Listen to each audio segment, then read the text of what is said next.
Good day to you all, children, and welcome to today's class.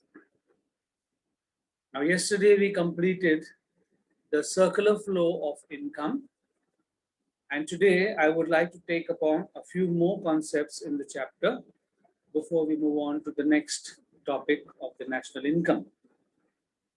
So, let's get ready and let's begin this morning's class with a few more important concepts which we must know. The first is investment. Now, what is investment? You can write down, all of you. Investment is the process. Investment is the process of an increase in the stock of capital. Process of increase in the stock of capital.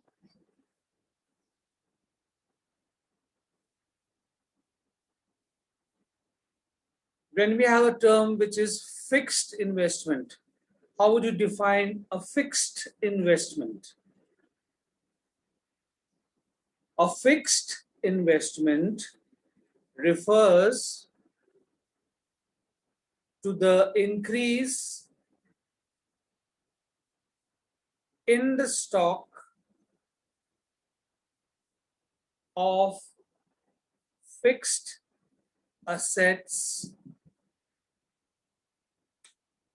or capital goods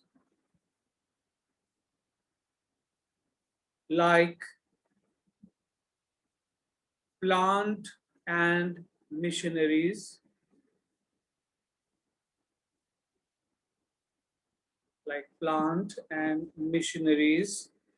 of the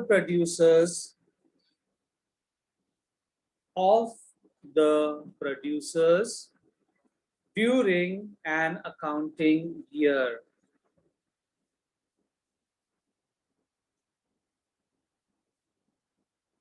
This is fixed investment.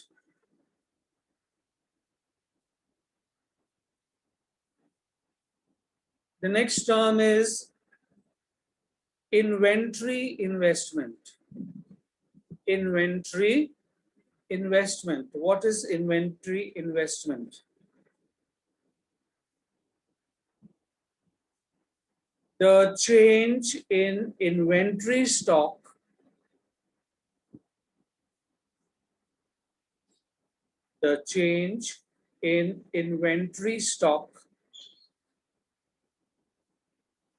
during the year is called inventory investment of the producers.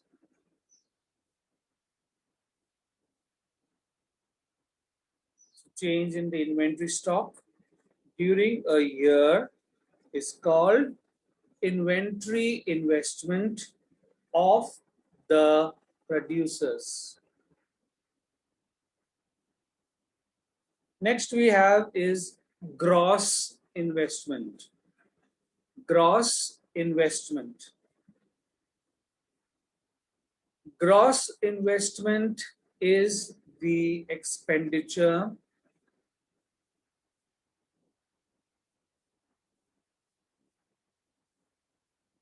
incurred by the producers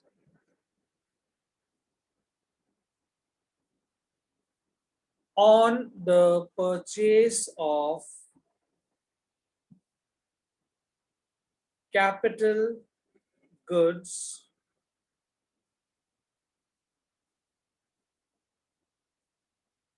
during an accounting year.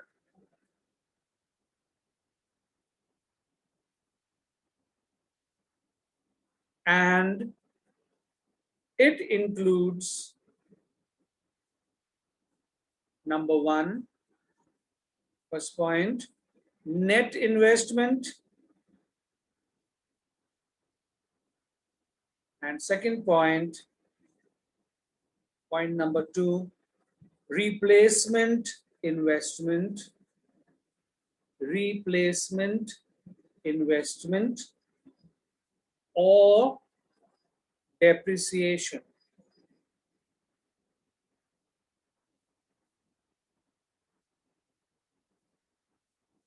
This was gross investment, which includes both in net investment and replacement investment. And it is the expenditure incurred by the producers on purchase of capital goods during an accounting year. Next term is net investment. Net investment. Now, net investment is the expenditure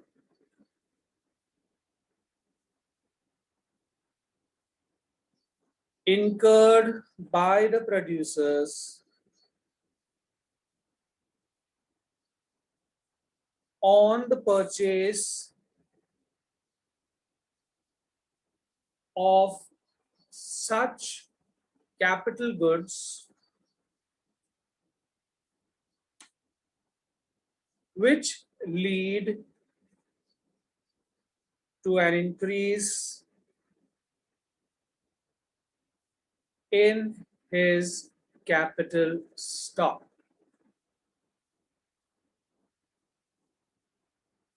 So net expenditure is the expenditure incurred by the producers on the purchase of such capital goods which leads to an increase in his capital stock. This is net investment. Next term, an important term, it is consumption of fixed capital. Consumption of fixed capital. What is consumption of fixed capital? Consumption of fixed capital is another name for,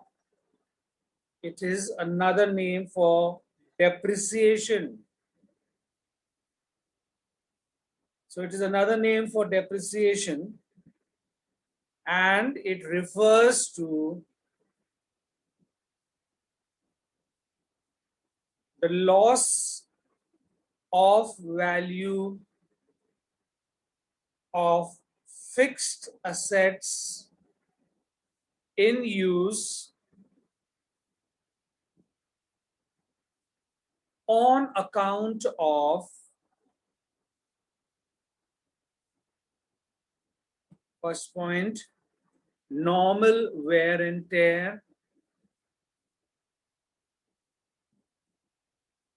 Normal wear and tear. Second point, accidental damages.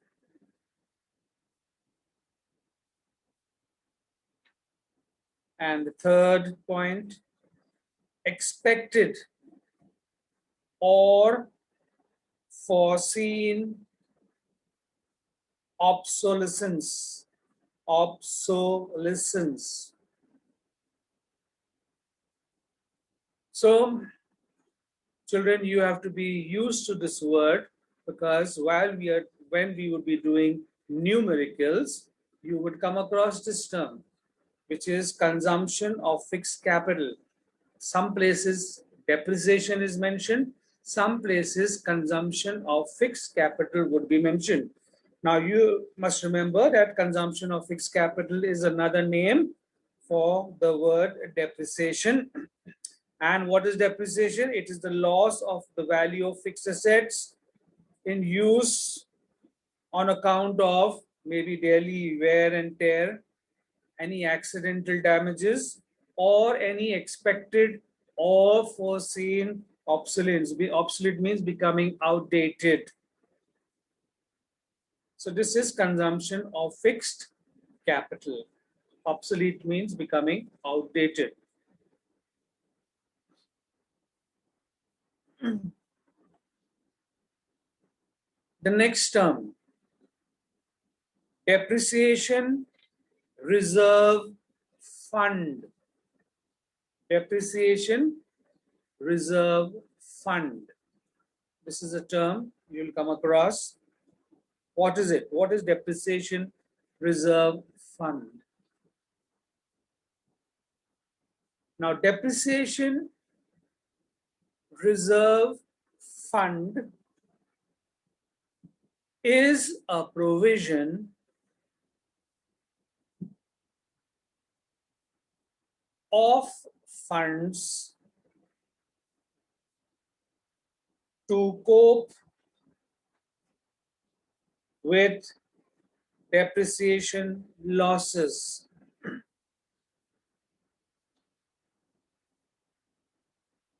These funds are used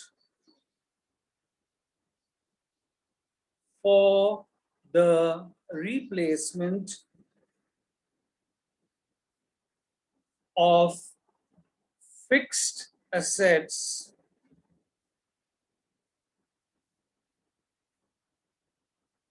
when these are worn out or when these become outdated.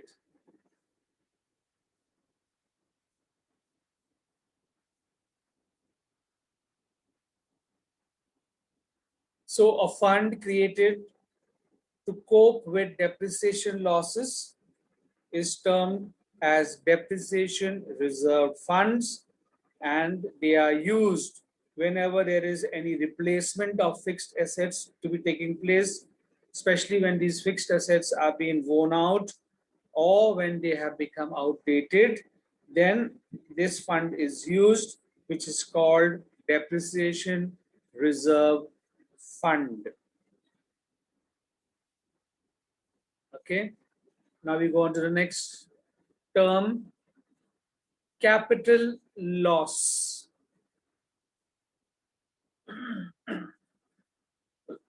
Excuse me.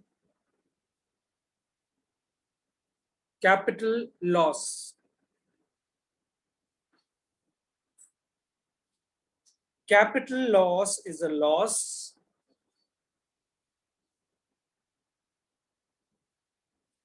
of value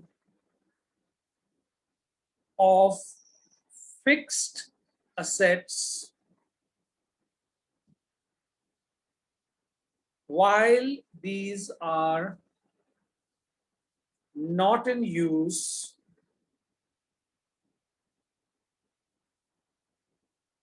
and it occurs on account of, first point, natural calamities,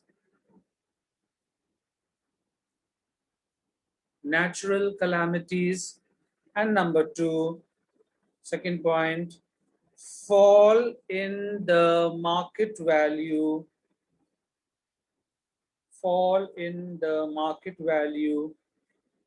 of the assets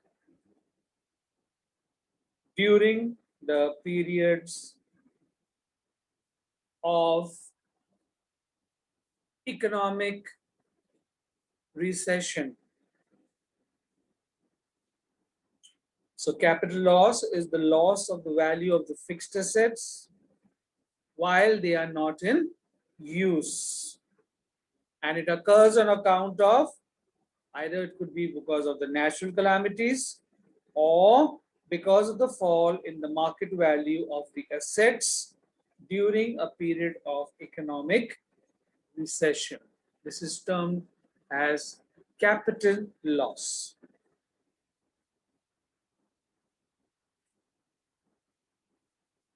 Next term, current replacement cost.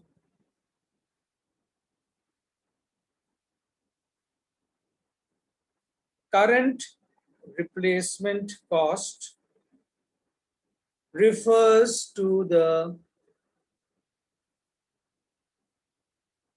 estimated value of depreciation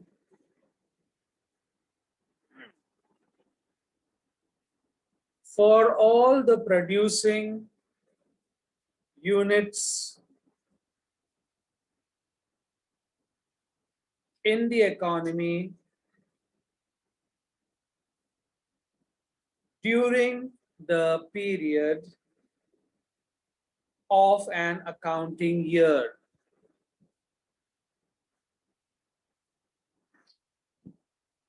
So it is the estimated value of depreciation for all the producing units in the economy during a period in the accounting year. It is the current replacement cost. The next term, stock. Define stock. Question comes, define stock. Stock is that quantity of an economic variable which is measured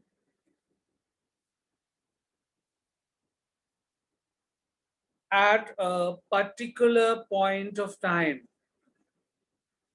which is measured at a particular point of time. For example, wealth and quantity of money. Quantity of money measured at a particular point of time is stock. Wealth at a particular point of time is stock. So examples are wealth and quantity of money.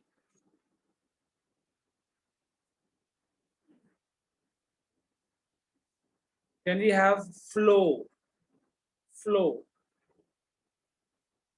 Define flow. Flow is that quantity of an economic variable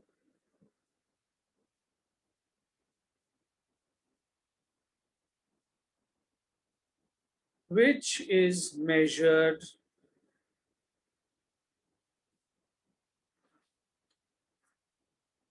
during a period of time. During a period of time. For example, consumption and investment. These are measured over a period of time.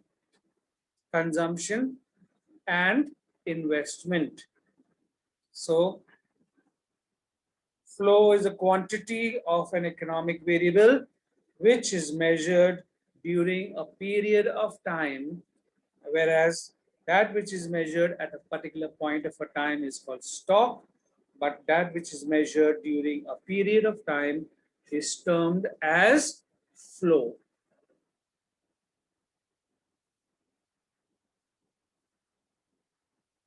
So that would be the difference between stock and flow. Now you must know there are 4 sectors of the economy. Which are those 4 sectors of the economy? The 4 sectors of any economy are: first, household sectors, the producer sector, third is the government sector, and fourth is the rest of the world, ROW, the rest of the world sector. So the four sectors of an economy are: number one, household sector; number two, the producer sector; number three, the government sector; and number four, ROW, that is the rest of the world.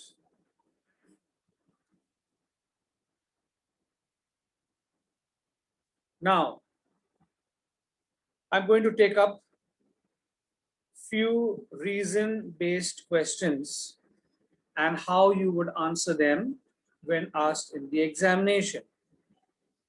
Let's take the first one. These are some reason-based questions. You have to answer these questions giving a reason why you think whether it is true or whether it is false.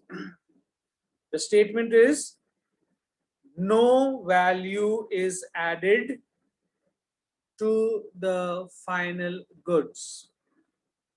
No value is to be added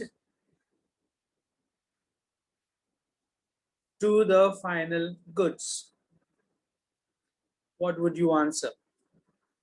You would say true, because these goods have already crossed the boundary line of production, and they are ready for use,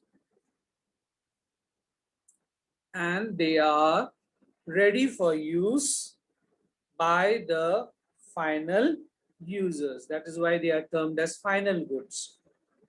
Goods which have already crossed the boundary line of production, number one, and secondly, they are ready for use by the final users. So yes, true, no value is to be added to the final goods. This is how you will answer the question.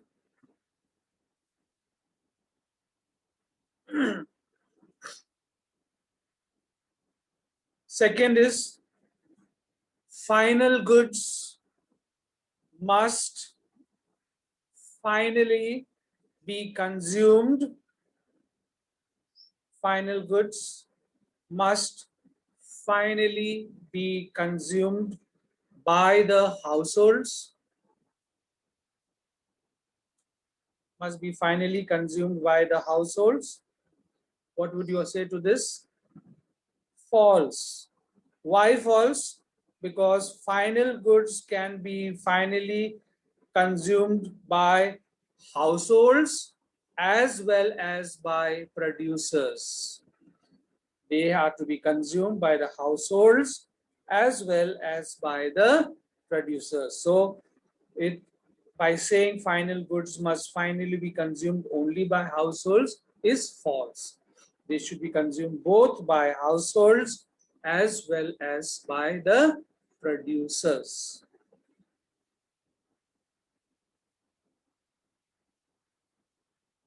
Another statement. Only final goods and services, only final goods and services are to be considered in the estimation of GDP to avoid double counting. To avoid double counting. What would you say to this statement? Only final goods and services are to be considered in the estimation of the GDP to avoid double counting. You will say true, because only final goods and services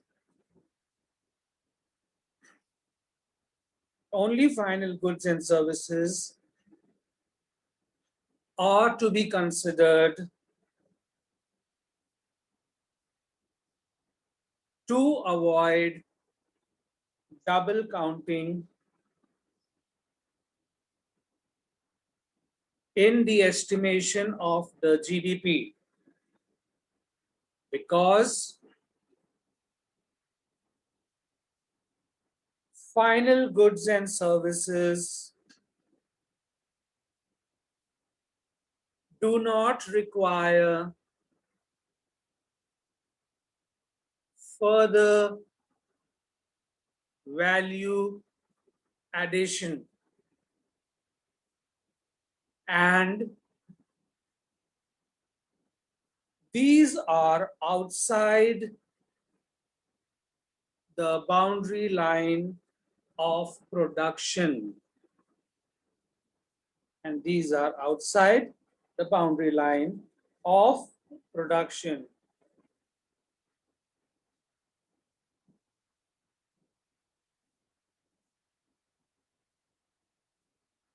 So it is true that only final goods and services should be considered in the estimation of the GDP.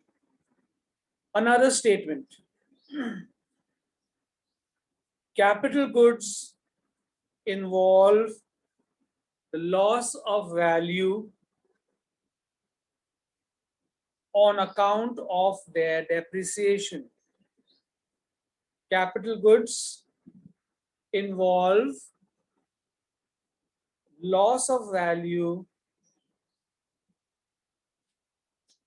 on account of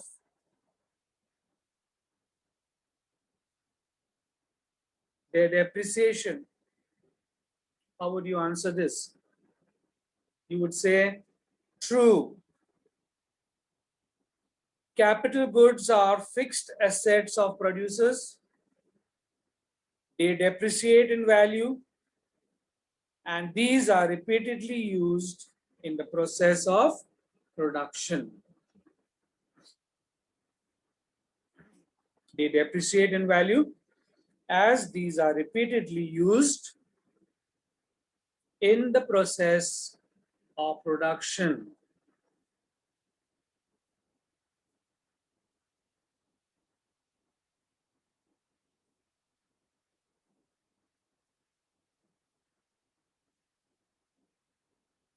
Another statement: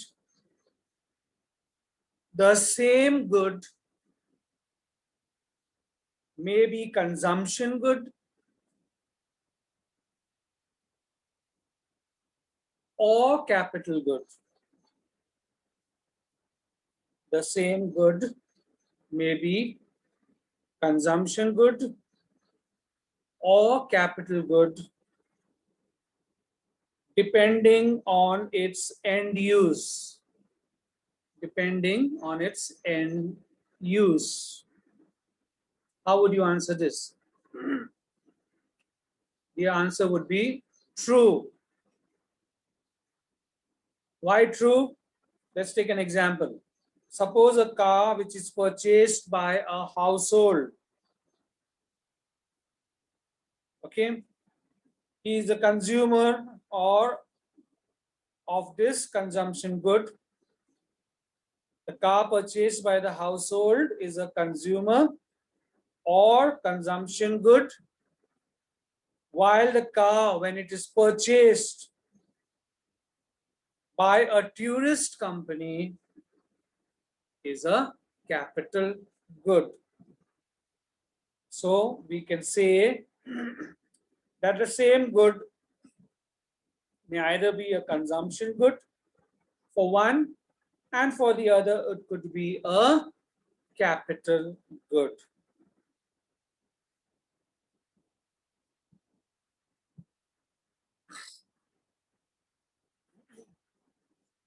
Next statement: gross investment may occur, gross investment may occur when, even when net investment is zero.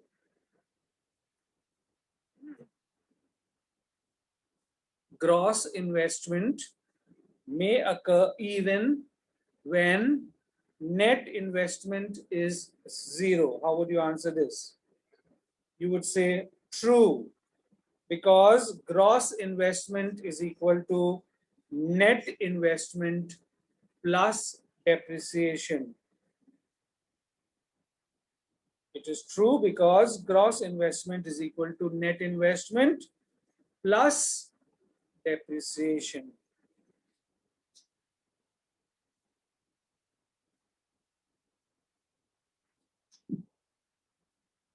Next statement, what would you say to this? Net investment induces employment. Net investment induces employment. You would say true, because net investment leads to an increase in the stock of capital,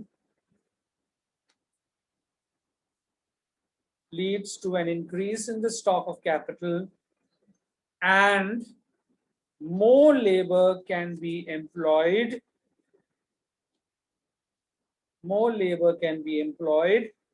When the stock of capital increases.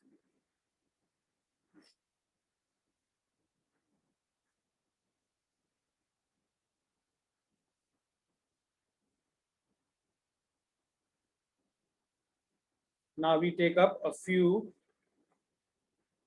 questions like these. Giving reasons, classify the following into intermediate goods and final goods. Giving reasons, classify the following into intermediate goods and final goods. First, machine purchased by a dealer. What is it? A machine purchased by a dealer would be an intermediate good, because the dealer, he purchases the machine for further sale to its final users.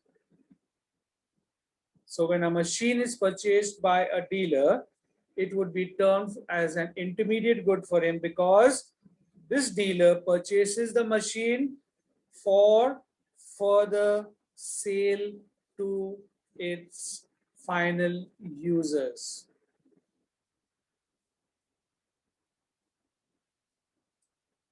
What about a car purchased by a household? A car purchased by a household.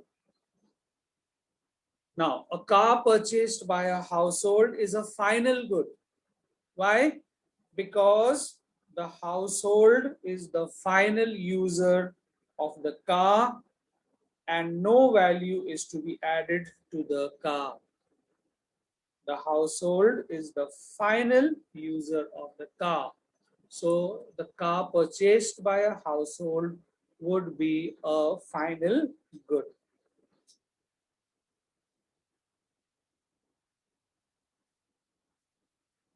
Give reasons to state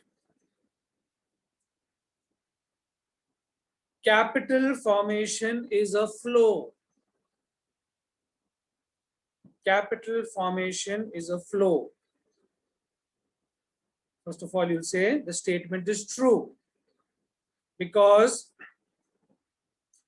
capital formation is measured per unit of time period.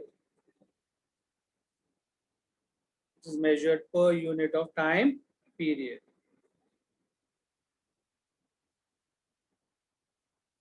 What about the next statement? Bread is always a consumer good. Statement is false. Bread is always a consumer good. You would say the statement is false, because it depends upon the end use of bread. Now, whether it is a producer good or a consumer good, it is a consumer good when it is used by the households, and it is a producer good when it is used by, let's say, a snack bar to make sandwiches. So if bread is used for direct consumption, like in the household, then you would say, yes, it is a consumer good. But if it is to be used by, let's say, a producer in a snack bar to make sandwiches, then it is not a consumer. Bread is not always a consumer good.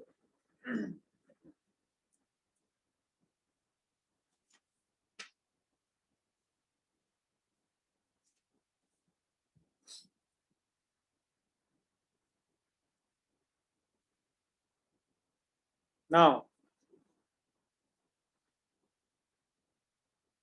a question could come, as a student of economics, how would you distinguish between capital goods and capital stock?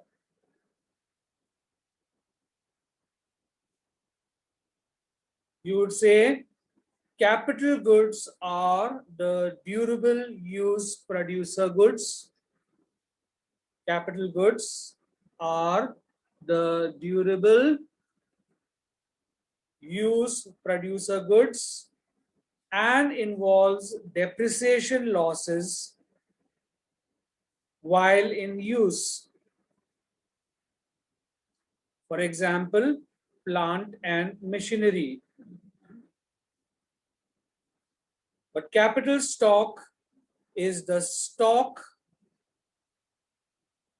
of all man-made goods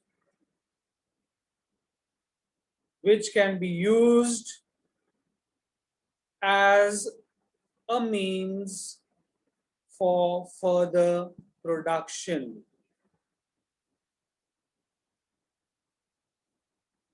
Capital goods are only a part of capital stock.